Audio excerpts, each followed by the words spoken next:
You know the conversation. 100%. We've all had it with ourselves internally 100 times. So now it's about, okay, can I add one thing a week? Can I add two things a week? And now after you do that for 10 weeks, you've now added 10 things that you're consistently doing, whether it's a credit pull, a pre-approval, going to a networking event, posting on social media. Guess what? That's a win. That's right. It's not your big win, but guess what it is? That's a small win. And if you think it isn't, you need to check yourself. Welcome to Get Real 411, the podcast where real experts give real advice on all things real estate. I'm Jamie. And I'm Brad. Join us as we explore real estate successes and pitfalls through the eyes of our esteemed guests. Now let's get real.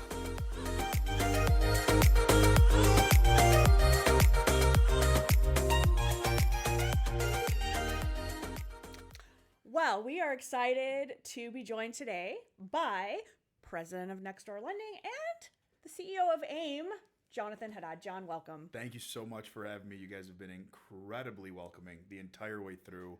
Posted about it on Facebook, so I cannot thank you both enough for having me here. Oh, it's my pleasure. When you called and said, how far are you from the city? And I said, really, really close.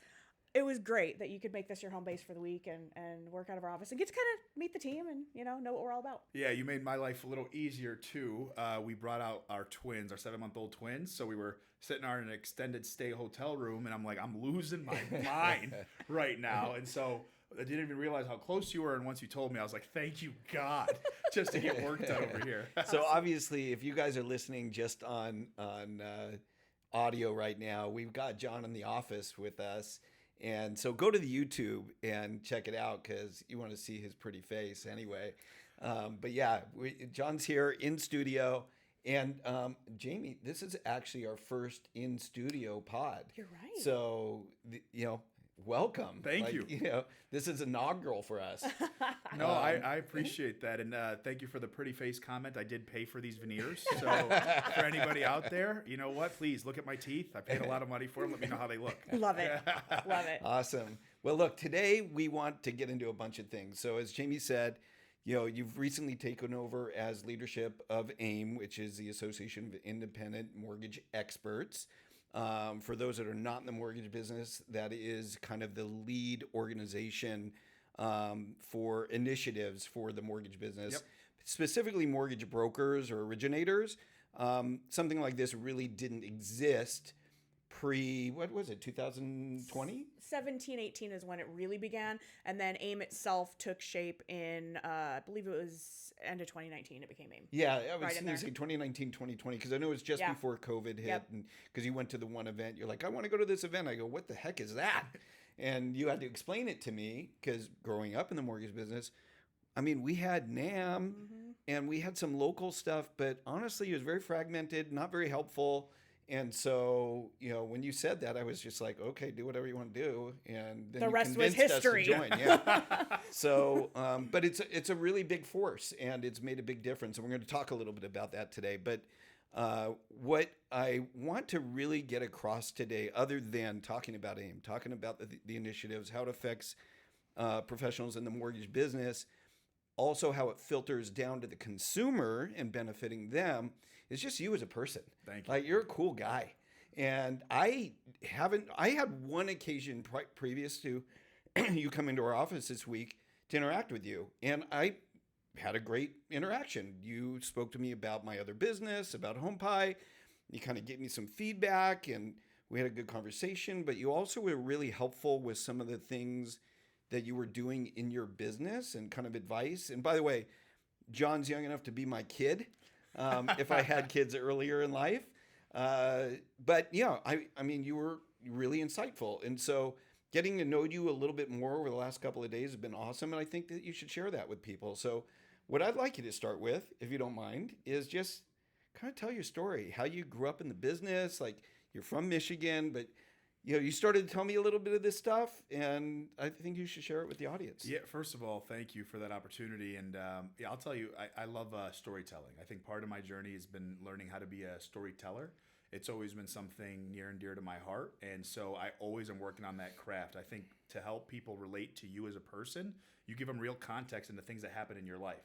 And so when you're able to share things that happen, you'd be surprised how many people relate. Like there's so many people out there that have anxiety. There's so many people out there that deal with certain issues. And my mentor, he passed away 6 years ago, but he taught me, he said, your job is to give others permission to smile. And what he meant by that was they don't know how hard it is for you to put on a smile someday. And so when you share your story, you're now giving someone else permission to put on that same smile. Oh, he deals with that too? I didn't know that. And I use the word deal with. Like, I don't believe I struggle with anything. I deal with it because there's people out there that really have issues that they struggle with. I've been fortunate to where I can still go about my day. I can still operate. And so from a story standpoint, first generation Middle Eastern American, my dad grew up in Syria, literally in a mud hut. Very, very poor. My mom grew up a little bit outside of Jerusalem. Very, very poor as well. My mom moved to Canada at a very young age, so I'm dual citizen because of that. My dad was actually one of the first ever Arabic singers in the country. And he got very lucky. My grandfather, his dad, gave him the last of all the money he had. He said, go to America and figure it out. When my dad was 17 years old. And that's what he told him. He said, go figure it out, please. We don't know what to do. We're done. Go to America. Help us. And so my dad came here, and I always say, I'm like, it's just crazy. I have stress in my life, but I couldn't imagine being 17, 18 years old, being told to go to another country and go. That's like my dad right now saying, go back home to Jordan and Syria and figure it out for us. Yeah. I mean, what are you talking about right now? I don't even fully speak the language here. So that's always been kind of stuck in my system. And so grew up, everything was great, kind of moving along, things were going well. And then just financial crisis occurred. You were in prior to Michigan, that. though, right? Michigan, Yeah. correct. Now grew up in Michigan. I am the oldest of three, younger brother, younger sister as well. And when I turned about 12, 13 years old, things started to really change around my household. My dad was going through it. A lot of people were in this country as well. And we needed a little bit more help around. So I started working literally full time. My uncle owned a dollar store. So I spoke English very well. And he was like, you want to work the cash register? I said, sure. I would literally work, go to school. I'd get picked up from school. And then I would work the whole night. And then I'd go back to bed and I'd wake up. I'd go to school and I'd do it again. And that was at 12. And so by the time I was 14, I was doing that every single summer. I was doing that during the school seasons. And I'd come home and I'd help my family out and put that money in front of them. And that's how it kind of started. This work ethic didn't go away. And so when I turned 18 years old, I got into the bartending industry. I absolutely loved it. Learned that I love people, loved making drinks, was very big into the bodybuilding scene. So I started to get big. I was very GTL. For those that remember Jersey Shore, just talked about this, Gym Tan laundry, minus the laundry. Thank you, Mom, at the time. But I was Gym Tan all the way through. I absolutely loved the bartending space a lot. And that started to grow. And I was in college, ended up having to drop out again to get back in front of it and help my parents out. And so as I just had turned 21, this guy came into my bar, and I worked at Buffalo Wild Wings at the time. And I worked in a place called Westland, Michigan. And so in Westland, Michigan, you get just a variety of so many different people. You didn't get a lot of people that walked in wearing a Rolex, okay? You didn't get a lot of people wearing the Ferragamo, which in my Middle Eastern culture, man, I got the Ferragamo belt on now. It doesn't go away in my culture. So you see something like that as a 20, 21-year-old young man. I was like, man, what does this guy do? The Rolex, the Burberry scarf, the Ferragamo, the nice shoes. My good Lord, So I took great care of this person. Believe it or not, I still stay in touch with him to this day, 11 years later. But I remember his order still to this day. I remember the beer that he had still to this day. He was just waiting on something to be finished across the street at Men's Warehouse. He was getting something tailored. And I took great care of him. And at the end, he goes, hey, real quick. I said, what's up? He goes, how much money do you make? So what are you talking about? That's a weird question to ask somebody. He said, how much money do you make? I tell him. He's like, you want to make triple. I said, who do I got to kill? And he starts laughing. So he gives me his business card. And he said, hey, meet me downtown. So that's how I started my retail journey. I went to downtown Detroit, and it was with Quicken Loans at the time. And that turned into this long career that I have. I saw the colors, and they had a bunch of different stuff going on. And so I was there for about 6+ years, there till 2019, and then got out of that space and moved to California, moved out here, got my DRE, started doing commercial real estate. I wanted to be around very wealthy people. And I was like, let me just meet the richest people I can. And everyone said commercial real estate. So I met a great guy out here that really took me under his wing, taught me a lot about the business, and then got back into the mortgage space with my now partners. And so took on Next Door Lending, moved to Las Vegas, opened our first branch in Las Vegas from here, and then back to Michigan, and that's where we're at right now. And that's been 5 years now. I've been doing it from that capacity. So hopefully that gives you a quick That's a jam-packed nutshell. decade. Yeah, That was over the span of a decade. That was a decade, yes, sir. that 11 was years your later. early 20s to where you are today. yeah, 32 You're now, 32. but 11 years in the space, Yeah. and it's this is a career, Yeah. and this isn't a job. And I'll never forget my grandmother, because I was supposed to go back to college before I took my first job working in the mortgage space. And my mom, my dad were like, you got to go back. You got to go to college. You got to go to college. And my grandma, to all people, I was like, oh my gosh, this woman, I love this woman to death. She means the world to me. And I was like, she's not going to want me to do it. Like, man, my heart's telling me I got to do this. She looks at me, and I'll never forget. She goes, well, John, she goes, Hadna, my name in Arabic is Hadna. She goes, well, school's always going to be there. God put this in front of you for a reason. You might as well try. And I couldn't believe it. My mom heard it. I saw my mom's face. My mom couldn't believe it. She's like, what did you just tell my son? And I said, okay, there you go, Mom. You have it. I'm going. I'm doing it. Took it and haven't looked back. Different advice to your grandkids than to your kids. Oh, yeah. 100%, man. I was shocked that she said that. I was shocked. Yeah, but look, I tell you what, that is a lot of really great experience in a short period of time. Some of the things you kind of glossed over were, at the same time, you got married. Yes. And now you have twins. Correct. That are 7 months old. So, I mean, that's a lot to put in there as well during a transitionary period in your life where you're beginning this leadership role. What's it been, like 4 months or something? Three Yeah. months. Yeah. Just a little job. Just a little tiny. Just a little no one. big. Officially took over as chairman April 1st, so that's only been about 30 days. But yes, my wife, she is intelligent, beautiful, great human being. Had a crush on her in high school. She didn't like me. That's a whole nother story. She that hurt my ego a little bit, I'll tell you that much. But no, her and I reconnected out here in California. She's a fourth generation Teamster. So she's worked in the movie industry for so long. So has her family, just going back such a long way. So when I moved out here, I slid into the DMs. And she was incredible. And now here we are, about 6 years later. We're married, 2 beautiful children, 7 months old. Crazy, they're crazy. These twins, boy and a girl, and then we have one on the way due in November as well. I didn't know that. Yeah. Sorry. I'm so excited. Yes. Well, you may not remember this, but 2 years ago, we were at Fuse, and you sat down. We were just getting to know each other, like just sitting down. And you, maybe it might have even been 3 years ago, and you were about to propose not long after that. Mm-hmm. I remember the story.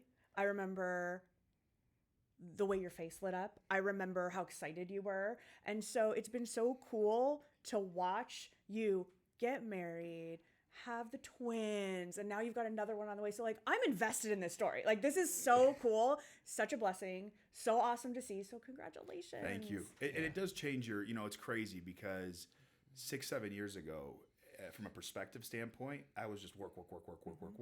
Wasn't thinking about like the relationship side. I was dating and doing all that, and being a young human being going through life and trying to understand what you want out of life. And it's just crazy your mindset shift. And I'm sure you've both gone through that yourselves, where it's like, wait, my purpose just changed completely. Like my purpose before was me. And now the purpose is like, okay, college fund. I'm thinking about where we're going to move. What's our forever home going to look like? And it is such a different and unique way, but it is more, here's what I tell people, they're like, do you miss going out? Do you miss all? I'm like, honestly, do I think about it? I mean, of course I think about it. I'm a human being, but do I miss it? No, because now as I get older and I go through my journey of life, I'm thinking about, what do I want it to look like when I get to that place? When I'm 80 years old, 90 years old, God willing, what do I want around me? Do I want the partying around me? That's not going to be there. Who cares what's going to be there? The friends, the family, the grandkids, God willing, the great grandkids, God willing. And man, it's so hard for me to now lose that perspective. I can tell you that much. I'll tell you what, becoming a parent, and I did that later in life, because I worked with Brad for well over 15 years, didn't think I'd ever have kids, like the whole thing. Of course, life and God has a totally different plan for all of us. But when I gave birth to my daughter, who's now 10, I felt like I was free because it couldn't be about me anymore. I was a workaholic too. I used to do crazy hours, the whole thing. It couldn't be about me anymore. And all of a sudden, everything changed. And everybody warned me and they said, oh, it's going to be so different. And I'd like, okay, fine. No, you can't prepare for it until it happens to you. But it also puts things in perspective in such a way that you just look at everything differently.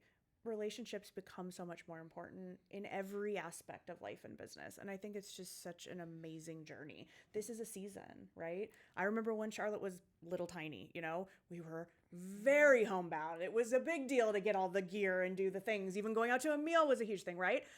It's a season.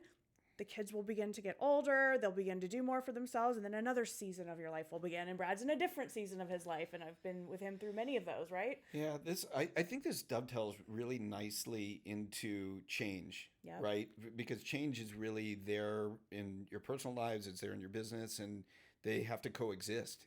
And John and I shared a short conversation before we started the podcast where, he's entered this new phase in his life with young kids. And, everybody goes through struggles. I remembered those days when I was his age going through those things. And it's like your focus changes. You're not focused on yourself as much. And so I think this is something people can relate to. Especially if you're in the mortgage business and you're going through this downturn that we're going through right now. It's like, it's very easy to take that and let that flow into the rest of your life. And that then compounds, right? And so, John was sharing with me very openly. He's like, I'm not happy with the way I look today. 100%. And so we talked about that. And I said, look, I was at your age, I went through the same thing. I would come home late. I'm so tired. I don't feel like working out. It was part of my life growing up, just like yours. You said you were really big, bodybuilding, all that. I mean, I was never a bodybuilder, but I always worked out. But then when you have young kids, it's like your focus changes. And so you put yourself a little bit further behind, and all of a sudden one day leads a week, leads to a month. And then you look down and you're like, holy shit, this isn't even me anymore. And wait till you look at the photos, which is a whole different thing. Because when you look at yourself that day, you're like, oh, okay, I can get this back. But when you look at the photos, you're like, holy shit, what the heck? And so we talked a little bit about that. And he's like, I got to get myself back in shape. And I said, look, I did the same thing. So I shared some things with him about what I've done, and that sort of thing. And I think that that's something people can relate to. Like, you can't forget about the other parts of your life when you're going through struggles that you cannot control. And so we can't control the market. The market is what it is. Rates are high. Look, people are very successful in this market today, and others are not because they let that snowball, because they let it affect them. And when it does, you see it in them. You see it in their bodies, in their gestures, and their disposition, and all those things. But you can change that. And I think that we can talk about change a little bit. Let's talk about change as it relates to you as a person, right? Let's talk about change as it relates to evolving relationships, like home relationships and so forth. Change in the mortgage business, and change just globally for like AIME, for what it means to community and so forth. I'd love to talk about those four things if we could. I love it. Like, to me, change, I'm there's perspective and perception, okay? And I'm a huge believer in this, okay? I believe when you're younger, and as I continue to go through my journey, you have a lot of perception, which is, how is the world impacting John Haddad? That's perception. That means the world is not out to get me, but I'm like, I only look at it from my lens. The more I put myself in a form of perspective, it's, okay, how does this situation impact everything? How can I be a bird's eye view and look at it? My job is to put myself into perspective constantly. So example, right? Even with my kids, like when my kids are crying or going nuts and I'm frustrated and I'm annoyed, what the perception is, this is so annoying right now. The perspective is, I know this is frustrating, but my God, is this going to be worth it to get to my goal when I'm 90 years old? Mm-hmm. You see the difference? Yep. And so like now I'm constantly, I give myself goosebumps, even thinking about that. But now I'm constantly trying to put myself in a state of perspective as often as possible, even though there's times where I want to just, smash my head through a wall, as I'm sure we all go through it. But even to your point, I think the first piece of change is understanding it's necessary for you to grow. So example is not lying to yourself. You talked about like the way I feel, and I share that publicly, to your point. Why? One, I don't want other people lying to me, okay? Two, I'm not going to lie to myself. I don't have, like, there's some people in this world, again, they have different struggles, real struggles, where they actually have a genetic issue where they can't get in shape.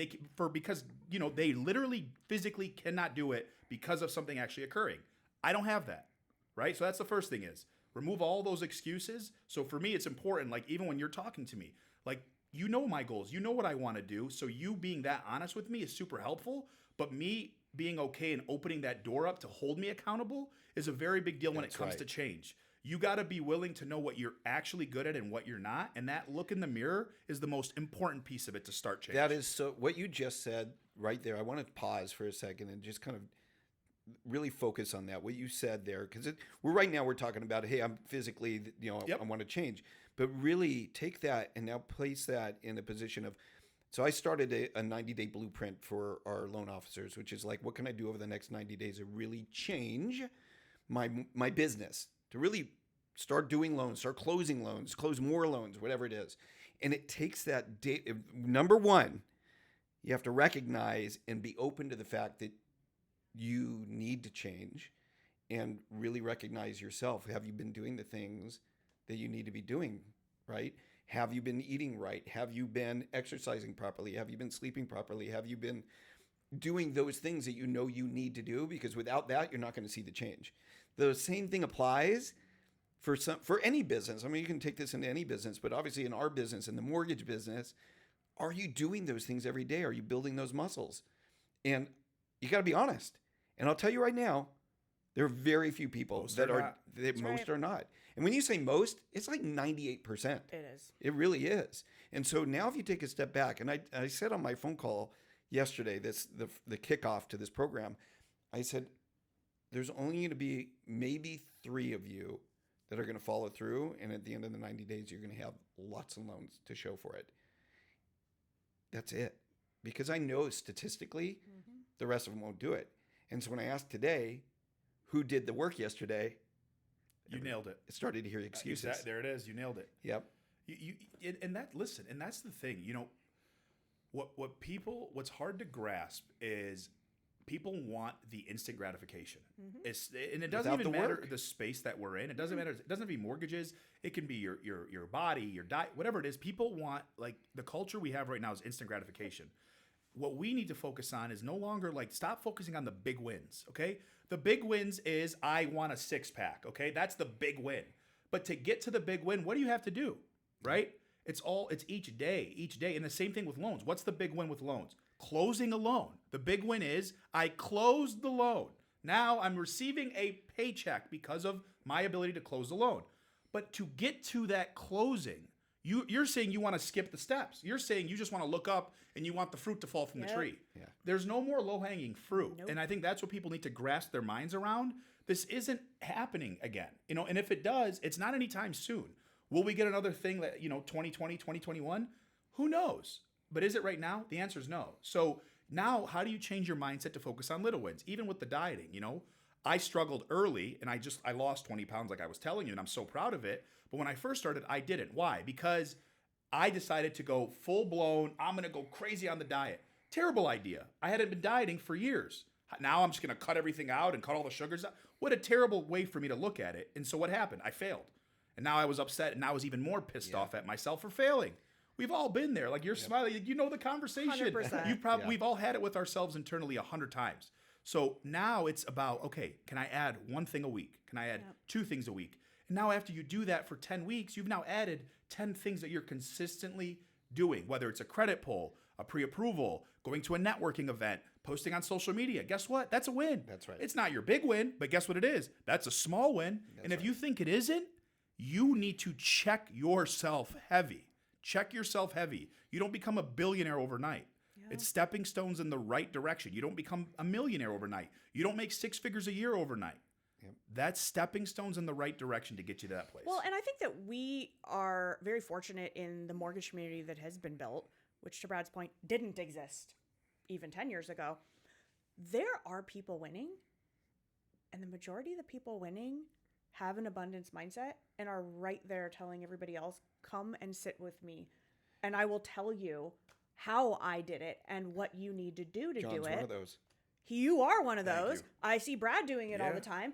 I can talk until I'm blue in the face, but you know what it always comes back down to is, you know, you will only go as far as you're willing to get up and get out of bed every day and show up.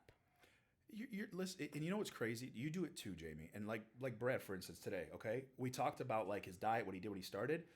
He told me he got a trainer to do it. He said he got a nutritionist. So that means he paid for it. Sure. You know what he did? He texted me all of it. Of course. And he paid for that. And he just said, here you go, have it. And I was like, oh my God, I bought all the vitamins already. I bought it all. I went into his office. I told him, but think about that. You know, did he have to do that? The answer is no. With you, from the second I met you at Fuse, right? What did you do? Everything. Open. Here you go. Here's what my company does. Here's how we did it. I asked you questions about comp. I asked you questions about structure. I asked you questions about your LOs, scaling. I asked you so many questions. Your journey, I don't know if you remember, but I went down that path with you, and guess what you said? Here you go. You sat with me. You brought him into the mix. You were showing me your technology. I was showing you mine. That's the difference between you like you surround yourself with winners.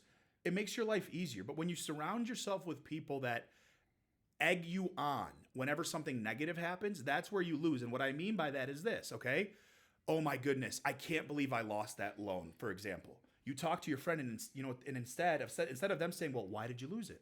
Walk me through the presentation. They go, dude, I can't believe it. That's such BS. That's crazy. What'd they do? They shot me with another lender. That's such bullshit. Who gives a fuck about that? Yeah, it's everybody else's On to the fault. next one. It's everyone else's fault. No, instead you get that person that goes, hold on, why did you lose it? What did you do wrong that made you lose that client? I didn't do anything wrong. Are you sure? Because if I don't do anything wrong, the loan usually goes in my favor if you don't do anything wrong. So you did something, because remember, does a consumer owe you that fact to close a loan with you? Do they owe it to you? They don't. Stop pretending the agent owes you and the consumer owes you. They owe you nothing. This is commission sales. You get paid when it closes. That means you got to do a great job all the way through. And if it doesn't close, guess what? You don't get paid. There's no money to give you. Well, and I'll tell you what, not closing a loan is a financial opportunity missed, but it can easily be turned into a learning opportunity gained if we take the time to check our egos at the door and talk to some people who've probably failed 100 times before they succeeded once, because winning isn't about racking up the wins. It's about how many times you lost and said, nope, this isn't going to be my story. I'm getting back up again and doing something different. I tell this to my team all the time, what you're saying. You're in commission sales.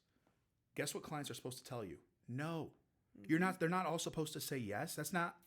You guys ever do sales before? Like, who am I talking to right now? I didn't surprise you when I said you're going to be a loan officer. I wasn't like things are going to fall from the sky. Everyone's going to tell you yes, and guess what? You don't have to hunt that much to figure out, what your next opportunity is. Yeah. No, get used to no. Understand it's normal. Understand it's commission sales. Your job is to earn trust, deliver a product, be as absolutely transparent as you can, be the most honest human being that you can, and then you add your sales skill to that, and then you get people to say yes because you're delivering a great product and you're also a great human being behind that phone call. Well, you shared with us, again, kind of that abundance mindset and coaching, that you have just innately within you. You shared with our team yesterday and today some of the things, like practical things that you've done in today's market to gain business, because you're still closing loans. You're closing a lot of loans. So not only are you leading this new organization, you got the family and the new kids, you're closing loans. So why don't you share with the audience just one of those things that they can write down while they're listening to this and put to work right away? Yeah, 100%. My goal this year is 100 units. And I'm going to hit it. I'm on pace still right now. I decided to go back into origination full time. Part of it was I did want to, I'm going to call it what it is. I wanted to be in the trenches and show people like I also still do this. And so I'm still always trying to do 8 to 12 units every single month.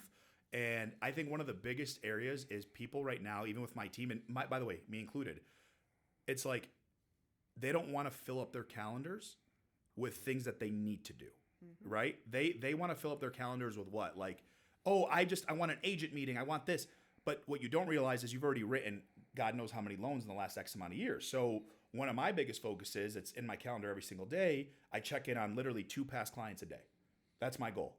And I call and I just check in on them. That's the script I was sending over, script I'm giving to the community right now as well. You all get it. For those watching, we got a lot more reach than I thought it was going to happen. And so I had, hundreds of people reach out for that script. So I'm going to send it over. But I just wrote one yesterday, actually. I wrote it while I was here.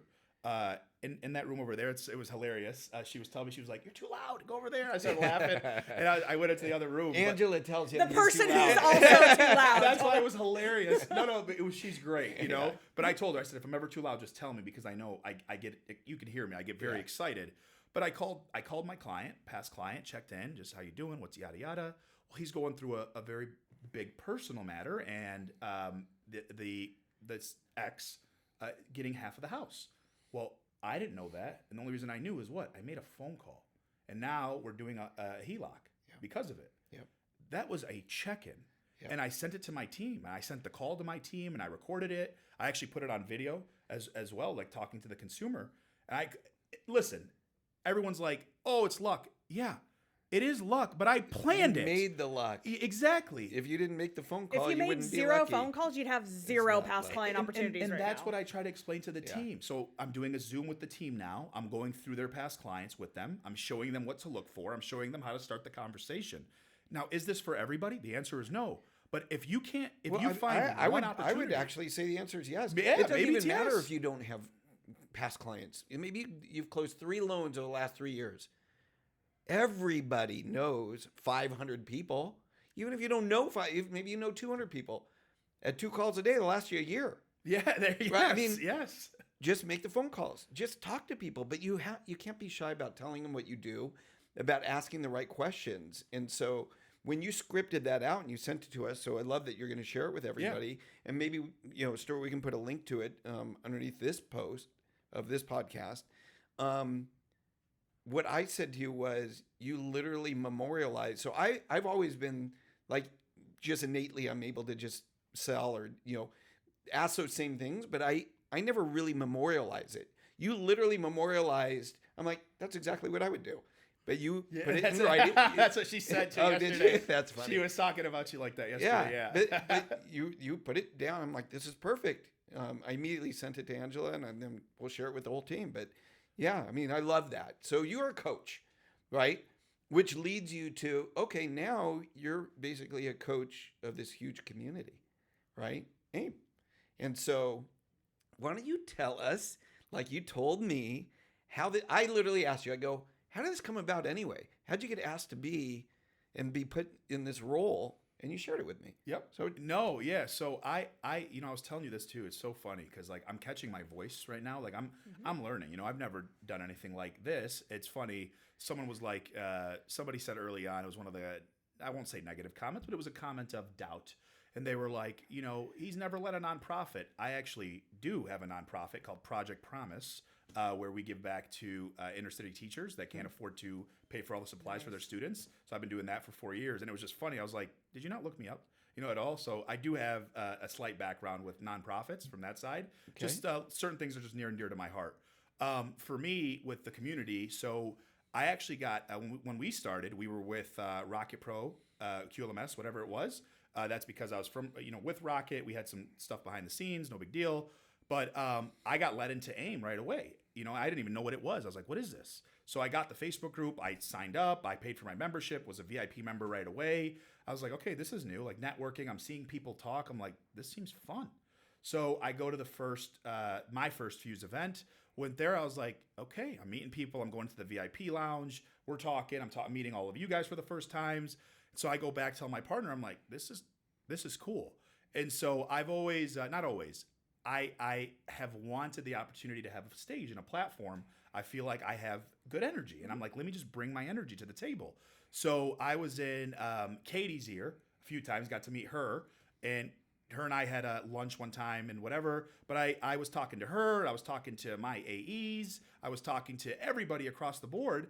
And I was like, man, I would love an opportunity to be on a panel. Like if I ever get that chance, please just know I want my name in the hat. If there's ever a chance, I don't want to beg, but please. So I get a call one day for the next Fuse, and they're like, hey, we want you on a panel. I was, yes, like I'm bringing the heat. So I did that panel, got great feedback. They asked me to do another one. They asked me to speak at all these different events. I just kept saying yes, yes, yes.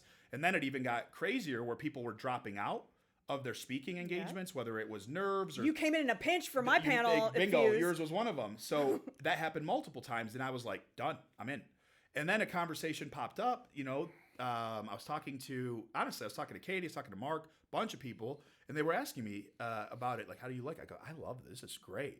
Someone like jokingly said, they go, would you ever want to do this like one day? I go, what do you mean? They're like, would you ever like run the association? I was like, oh my God, like that'd be cool. I think I was talking to Katie. I was like, yeah, I mean, that'd be whatever, that'd be fun. This is a couple years prior. Then all of a sudden, I get tapped on the shoulder, get a call from Mark, and me and Mark are talking, submit my stuff into him. I get a call a few weeks after that. Here's what's happening. Here's what's going on. Do you want to take it? Talk to her. I talked to Katie, talked to Mark, talked to a few other people behind the scenes at the community. I talked to community members. I talked to you. You're one of the people behind the scenes I talked to. I was like, should I, what do I do? And then I took it. I said, you know what? I'm down. I'm in. Let me figure it out. The first couple days, very shocking, from that standpoint. People have their comments, and that was new to adjust to it. But one thing I want to tell you, man, that I absolutely want to make sure everybody knows, I wanted to have an opportunity to be in the public light since I was a kid. I think it was watching my dad, being the singer that he was, and just watching him operate. I think I've always had that fascination, and I've given myself every excuse in the book that you can think of. Oh, I'm not ready. I don't have the look. I'm not in shape. When I do this, then I'll do the public light. You know what the biggest fear was I had? I was talking to my therapist about it. The biggest fear I had was people attacking me personally. Yep. And that's exactly what it was. And so the first couple days, I was like, oh my God, it's happening. My fear's happening.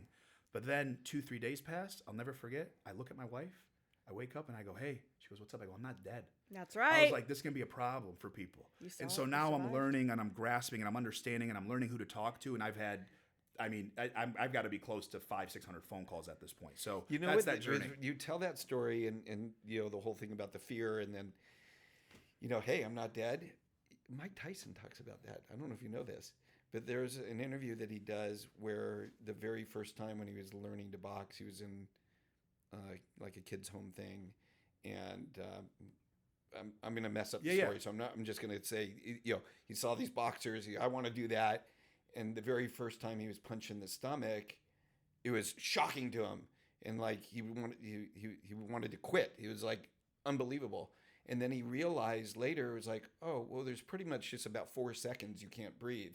So you just got to understand. And now he goes, I can lose my breath and get punched in the stomach, and I just know it's going to be about 4 seconds, and I'll have my breath back.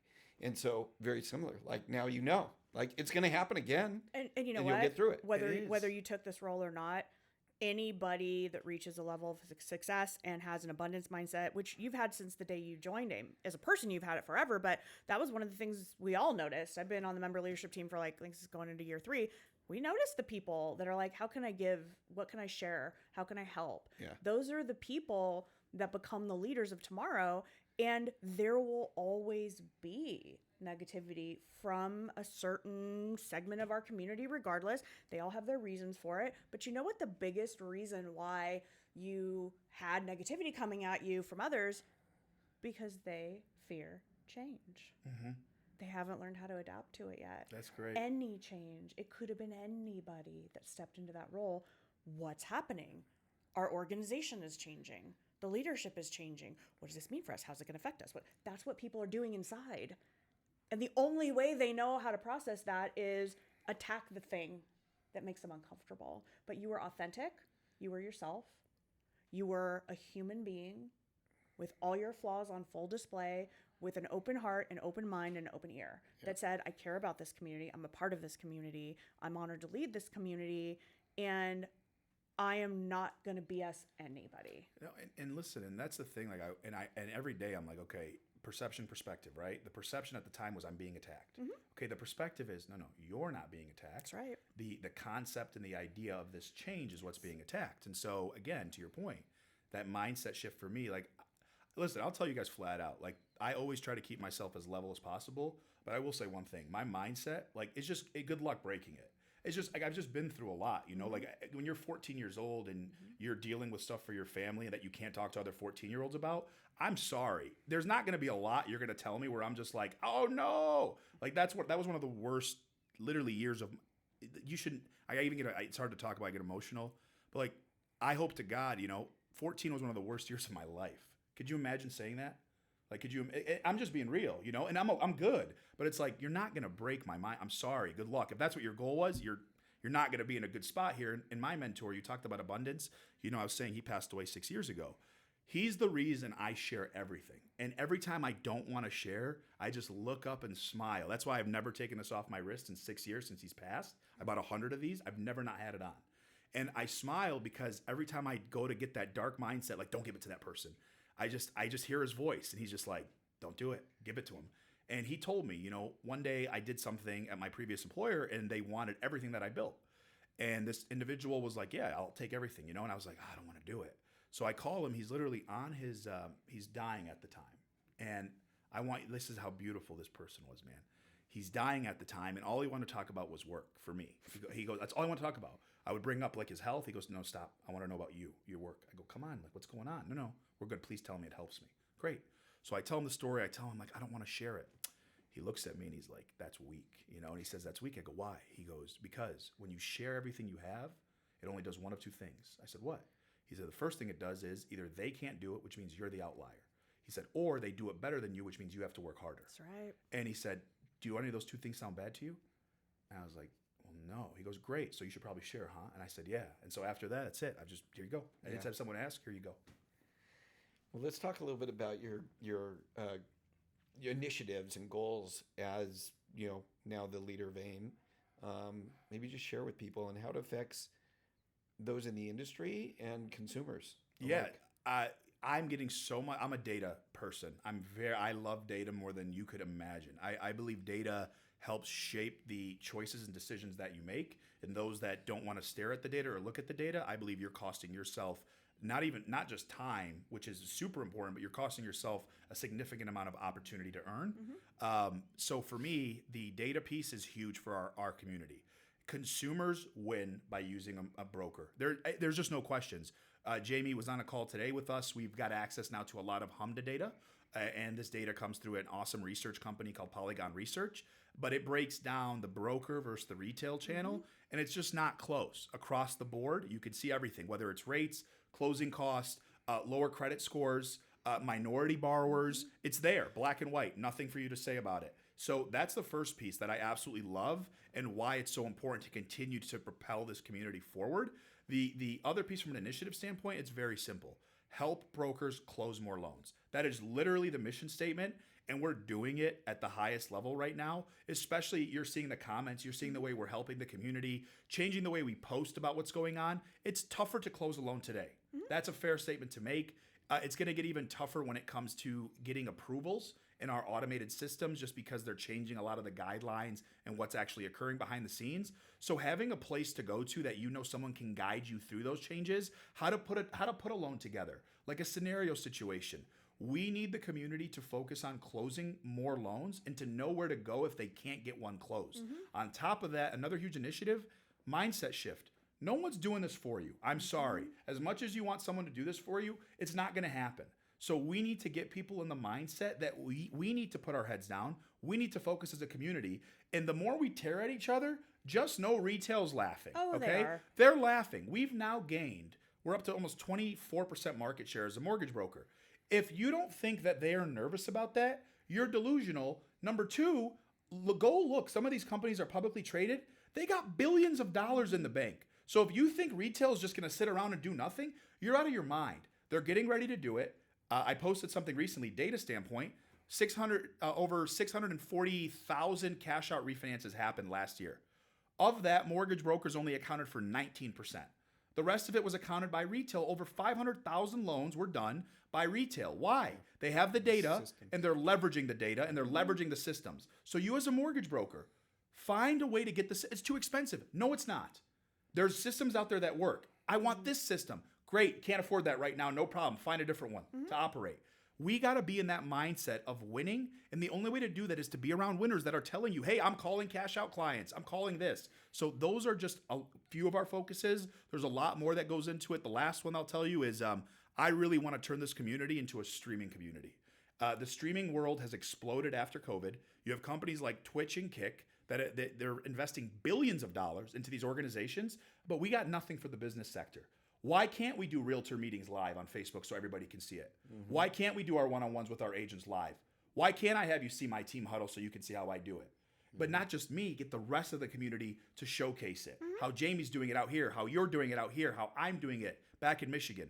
Going live in our community and bringing the streaming platform to the business sector, especially for mortgage brokers, that makes it sexy.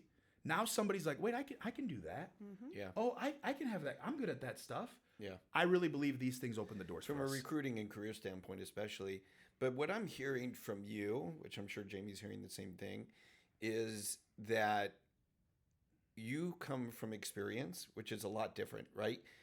You are in the trenches. You've originated loans. You own a company. You lead people. And now you're saying, look, I want to bring that to the community. So all the things you just talked about how you get those refinances, which you shared with us, some of the techniques. I'm going to share that with everybody. How you lead, how you do the streaming, how you do this. So I think the exciting thing for people that are members is that you're going to get a lot of this from John. You're going to get this just because you're a member and you're part of the community. You're going to get some of these tools and techniques that have made your company successful. But what he really wants us to do is to all participate in that. Yes. Because we do, look, at AmeriFund, we lead our people. We lead them with technology. We lead them with advice, with training. I mean, it's perpetual here. And if you plugged in and you're in every meeting, you are extremely educated. Not everybody does that. Some people have other jobs and whatever, right? But if we have the resources, and what you're saying is, I want to bring that out as a community because not everybody has those resources. Yeah. Retail does. They're a machine. But Yeah. what's kind of an interesting byproduct of that is I started in our broker community as a member who was just constantly answering questions and brokers are better and throwing some templates and things out there. And somehow over the years, I got out of the habit of doing it, and watching you start to do it again has made me do it. Like, it's inspiring me. Like, why am I not doing it? I used to do this all the time. And so now every time I'm doing something with my team, I'm like, why can't I also share this with the community? Bingo. And so now here come the templates, and here come the posts, and here You come the have been. questions. But that's the thing. If you do it, and I do it, and somebody else does it, and pretty soon everybody's doing it, there are so many different models for so many different companies in our space. Somebody is going to see one of us and it's going to resonate. Somebody's going to have a similar company makeup to one of us and look at what we're doing. Oh, cool, I can do that too. And it's going to benefit them, and it's going to help their team. And you shared your, thank you so much. Like, you shared your pitch deck with me yesterday, and I loved it. And here's the other piece of it too, to what you're saying. Like, yes, people are going to have different opportunities in terms of working with different brokerages. But what's the goal for us all, right? Retail, there's still 75% to get over to the broker space. So what do we have to do? The reason sharing is important is because guess what? With you and AmeriFund, I've seen it. It is easy for somebody in retail to transition over here, okay? But if we're in a situation to where somebody thinks that they have the right operation and they don't, and then retail goes over and they have a bad experience, what happens? They go back That's right. to retail. Then they tell everybody else they're what? When they go to leave brokers, what do they do? Brokers think that would. Oh, I tried Yeah. it. Don't do it. Don't do do it. it. So why is that? I'm not saying for those out there, right? My shop, it's a smaller shop. Stop with the excuses, please. Stop. There's systems. There's ways to do it. But these are the conversations you need to have. Do you need to have your setup or my setup? No. But do you need to have some sort of structure if you really want to onboard people? Yes. And I don't care if you recruit 2 people a year. I don't care if you recruit 100 a year. They need to go. And that was a mistake, by the way. Let me be clear here, right? We made that mistake early on. Okay, bring on people, we'll figure it out. No, figure it out, bring on people. And that was a mindset shift for me as a new business owner, as I'm sure you've dealt with. So, like, for everybody out there, get to know people, talk, have conversations. People are going to share. If we're really going to gain this market share, look, these conversations might be different if the broker share is 70%, right? Maybe people become a little less wanting to share everything. Fine, who cares? But right now, we're not there. What about somebody that says, who cares about market share? Well, if they say, who cares about? Yeah, hey, who cares? Who cares if brokers are a bigger market share? How does that affect me? What difference does that make for me? Listen, what's your response? I would tell them exactly this. My argument to them is, look, you can feel exactly how you want to feel. I care the most about the consumers that I'm putting into these homes. Yep. And right now, with the way the data is looking, and I have proof of it, being on the retail side, you are overcharging consumers. And on top of that, you can't even get them all the products that they need in order for them to get into the house. Home ownership is the American dream for many people. My dad, my mom, they were so proud when I finally bought my first house. My family, people that never bought a home that I taught, I helped them. I gave them the steps. I taught them the direction. And on top of that, I was giving them products that nobody else can do. My uncle moved from Canada over here. I was able to do that loan for my uncle coming over here. So for those that don't care about market share, I would argue with you that you are missing out on the potential to get more consumers into homes, because when they know now that brokers are the right spot, when brokers have 50, 60% and you're a broker owner, you don't think that's going to trickle over to you when they're searching for you? 100%. And No. I mean, I get reminded of it every single day. Like, I can't ignore the facts regardless. We have access to some incredible HMDA data. I see it in the day to day, talking to loan officers every day. What do you think every loan officer wants to do after they go through our recruiting thing and they're like, let's talk? They want to do pricing comparison. Always. Every single time. We not are close. ridiculously lower in rate and cost. And there's a lot of cases I'll our add commission's to it higher. that Like, the it's market, just... the market share is important because the more market you have, the closer you get to the money. Yeah. The closer you get to the money, the better product and the better price you can offer.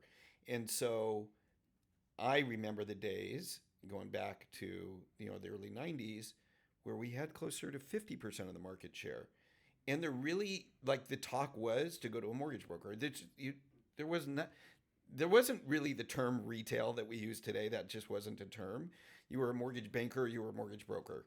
But the reason for being with the broker was the flexibility of all the different loans and the different products, where bankers were like kind of a little more limited.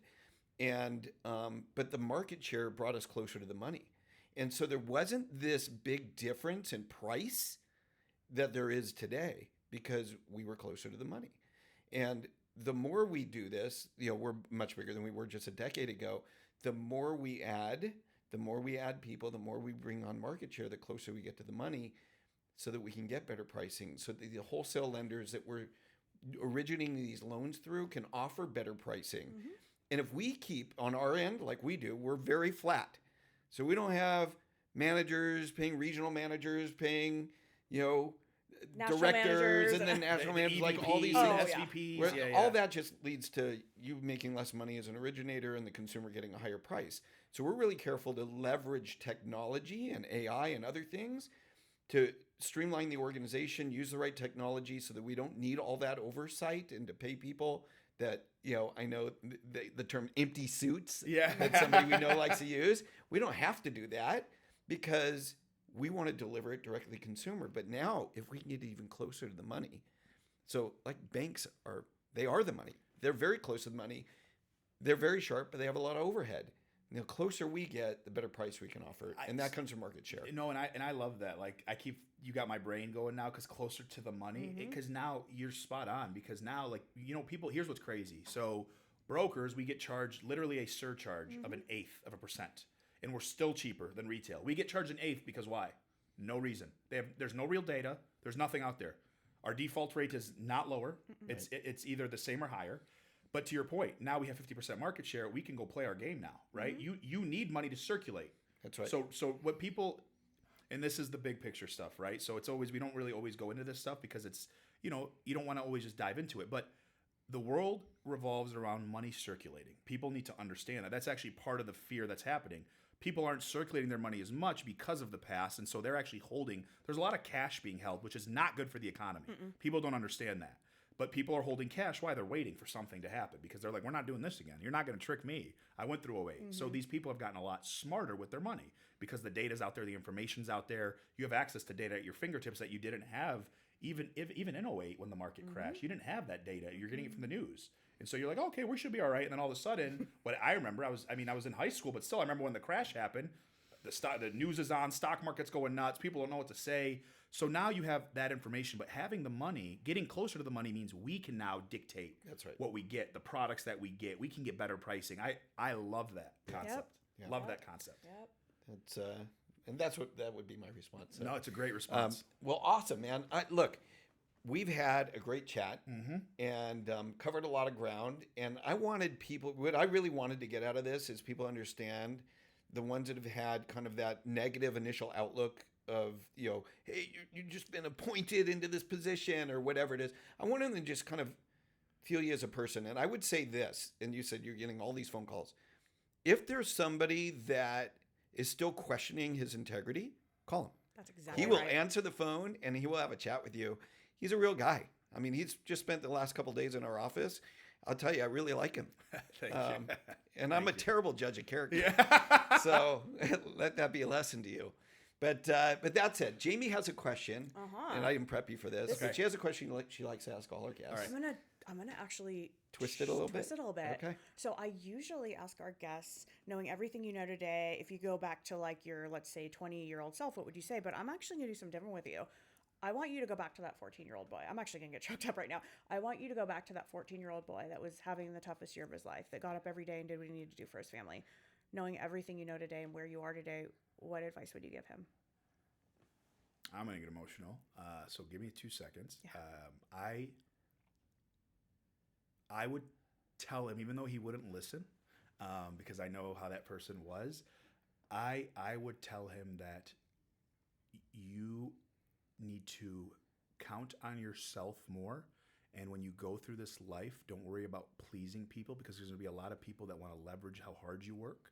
They want to leverage the fact that you are a workhorse, that you are loyal, and that, remember, you owe everything to yourself, and that your success is a direct reflection of you, and that you're not successful because of the people around you. And even though you might want to get close to some of these people, even though they might not be the best people to go towards, and I did go down that path a couple times in my life very early on, to remember that it will get better as long as you stick to your guns, your morals, and who you are as a human being, even though it's going to be hard because you're looking for somebody to make you feel safe. Oh, yeah. Wow, That I bet resonates that'll with me. resonate with some people right now today. Yep. Yeah, that's That great. was tough. I'm going to try I and love not that. cry. So That's great. Excuse me. Yeah. Well, thank you for joining us today. Thanks for coming to our office just to be on our podcast. Thank Yeah. you. Thank you for having me. But no, seriously, it's been a pleasure. And like I said, tune into the YouTube version of this, because it is our inaugural in-pod live Yeah. recording. And so you got to see it. I hope it comes out well. Thank you all. I'd like to do more of these. Yeah, it's really fun. All We right. appreciate you. Thank you both so much for everything. You guys Lucky are to get wonderful. to work alongside you. Thank you all. God bless. Yep. Appreciate you. Get Real 411 is hosted by Brad Rice and Jamie Kavanaugh, produced by Stuart Jellin, and recorded live from the AmeriFund Home Loan Studio in Simi Valley, California. You can learn more about the show at getreal411.com and watch full episodes on YouTube. If you're interested in being a guest on Get Real 411, email booking@getreal411.com. Please subscribe, rate, and review us on Apple Podcasts, Spotify, or wherever you get your podcasts.